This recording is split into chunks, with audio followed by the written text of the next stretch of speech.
The current violence between Israelis and Palestinians hasn't been this bad for many years, with the UN warning the conflict could escalate into full-scale war. But how did the situation explode so suddenly? The proposed eviction of several Palestinian families from the Sheikh Jarrah neighborhood in East Jerusalem is one factor driving the latest violence.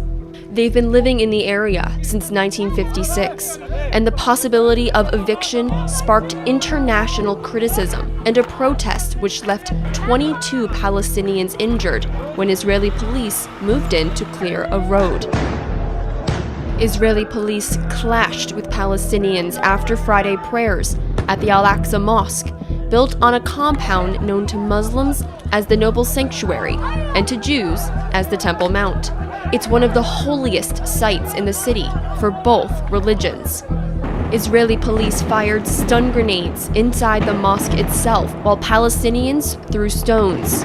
As many as 205 Palestinians were injured in the violence. 2 days later, the Israeli Supreme Court postponed a decision on evicting the Palestinian families from their homes, and the Jerusalem Day Parade was rerouted to try and avoid further confrontation. Sirens sounded in Jerusalem at 6 p.m.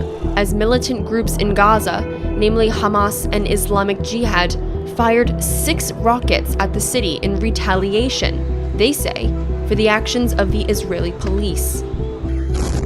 Israel then launched airstrikes into Gaza and called up 7,000 army reservists into active duty. A massive all-day barrage of rockets from Gaza pounded Israeli cities, including Tel Aviv, forcing Israel's main international airport, Ben Gurion, to close. So far, over 3,000 rockets have been fired into Israel, and at least a dozen people have been killed, according to the IDF. Israel's bombing campaign in Gaza has killed over 200 people and injured hundreds more, according to the Hamas-run Gaza Ministry of Health. At least 61 of the dead are children. Israel claims over 100 militants have been killed.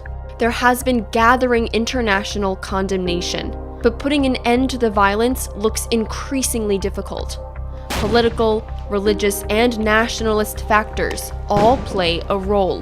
And as the situation in the West Bank and Gaza intensifies, there is also growing concern that the violence could spread even further.